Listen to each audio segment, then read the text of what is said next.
single detective, Cole Freeman, is out in space searching for the missing research ship Atropa. He plays chess with himself and reviews the crew's personnel files. Captain Robert McKay, scientist Jacob Sanders, mechanic Andrew Jensen, medic Moira Williams. Suddenly, the danger alarm goes off. Cole's ship literally bumps into an unidentified ship. The man tries to contact the ship but gets no response. It is only as he approaches the ship that he reads its name in excitement, Atropa, though it simply cannot be.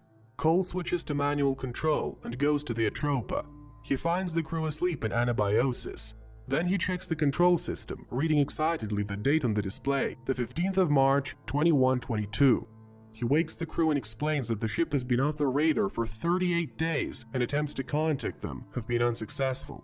The problem is that it's not the 15th of March, but the 9th of June. Cole wasn't expecting to catch up with them until 98 days later, and that's hardly a coincidence. The man introduces himself. He's an officer, serving at the Forge Valley outpost, where the Atropa flew out from as well. Moira tries to say something about the detective but fails.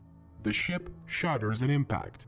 And the next moment, people realize that the ship collided with another spaceship, which turns out to be completely identical to the Atropa. People make their guesses. The exact same ship was built, but they chose the name themselves. Are they the same people in the ship? Jensen reports that their ship has lost all external communication equipment, so they can't send any signals. And on top of that, the detective's ship has undocked from the impact and is now drifting out of range. But the worst part is that they're running out of oxygen, and in 9 to 10 hours, they'll just suffocate.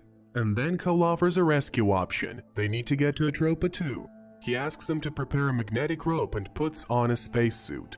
The commander notices the gun and asks to keep it, but Cole refuses. He will have the gun with him. Moira walks Cole to the exit. It becomes clear that they were close, but the woman left on a 15-year mission without saying a word to him. But he had to find the team in the first place. Now he has to get to the other ship. The detective opens the airlock, flies the cable over the second Atropa, and goes inside. Inside, it looks as if there has been an accident. There are no lights and no gravity.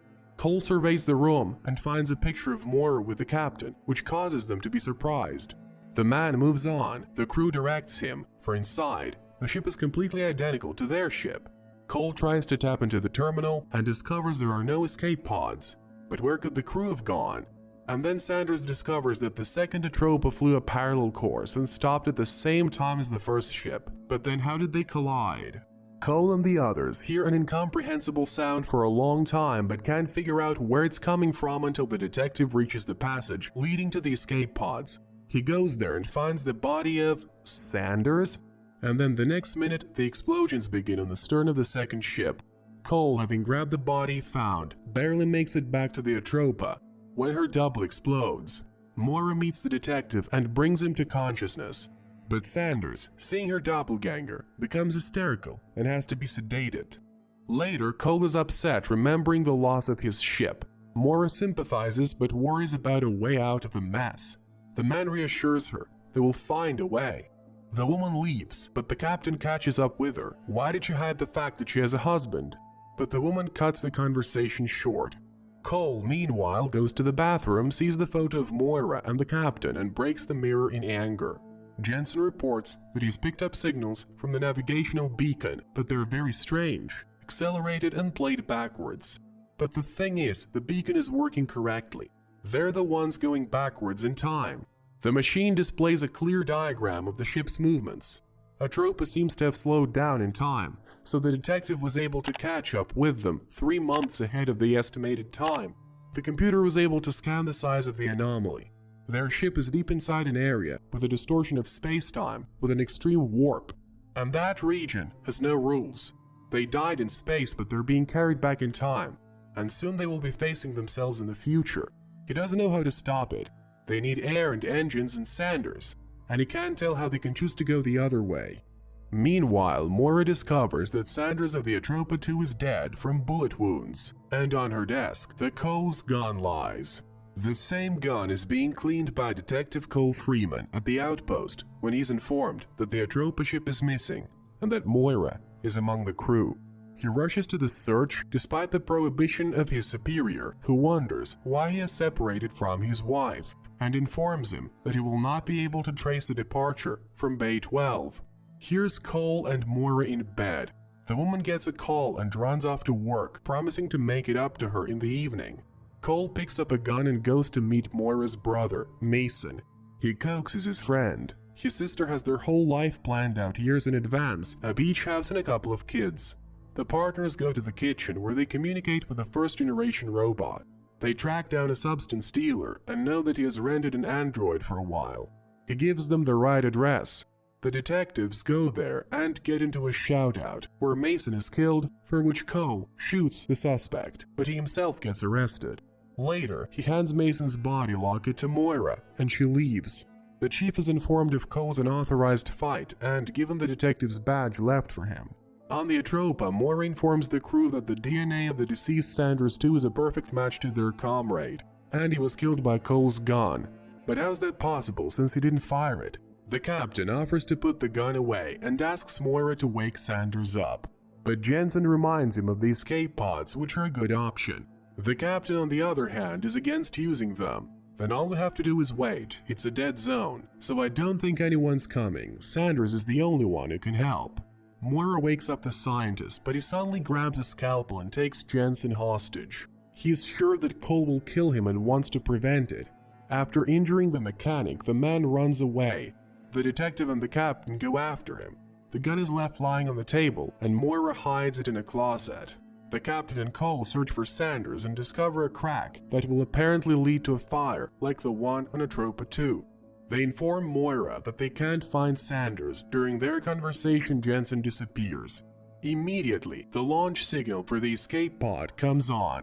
That's Jensen flying away. He apologizes over the comms for his behavior, but he wants to live.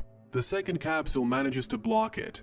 Those remaining on board watch as the capsule is attracted by the ring's gravity. Apparently, Jensen didn't provide coordinates.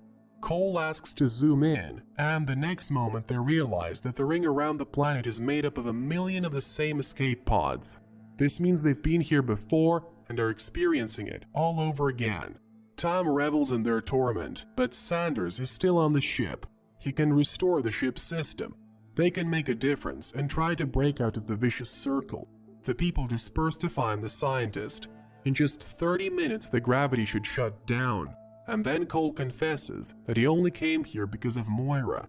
She's shocked. Does this have to be discussed now? And after all, he is the one who left her alone with her grief. The detective apologizes. He couldn't do it because he stopped believing in his powers. Atropa begins to pass out and locks Cole in the medical bay. The captain rushes to help and falls into Sanders' hands. The scientist wants to flee the ship and takes the key, a map, from the captain. Moira runs after him and tries to talk the man down, but the man is sure it will be Cole who kills him. Then the captain runs up. The two of them hold the scientist, urging him to come to his senses and try to fix the system. Meanwhile, Cole finds his gun and fires it through the door, but Sanders picks up the scalpel and stabs the captain in the chest. A stunned Moira covers the deceased, then snatches the gun from Cole, who has come running in, and points it at Sanders. The detective asks for the gun, and the woman suddenly realizes she was the one who killed Sanders. And then Cole remembers the broken mirror, but it was intact on that ship, so something has changed. Time was just asking not to make the same mistake again. No one sent him here. He flew here to tell me there was a choice, and now Moira can choose. The woman puts the gun down. Sanders rushes to the core of the system and manages to start it, but only temporarily. Cole and Moira discuss what happened. What have they done, and how will it change their fate? The system stabilizes, and then they can hear a call on the outside comms. And they see Atropa? The detective puts Moira in the escape pod and hands over his badge. The other Cole will believe it if he sees it. He goes back to Sanders himself. They can't stop the process, but they can break time. The two ships collide. Cole closes his eyes and sees Moira and his two sons walking with him by the sea. Then he disappears in the fire of the explosion. Moira holds out her dog tag to the visiting Cole and hugs him. They can fly home. Classic, pure sci-fi. no horrible monsters, and ultra-laser gun battles. A true gift to fans of works in the style of the unforgettable Arthur Clarke, well worth watching if you're interested in science and space technologies.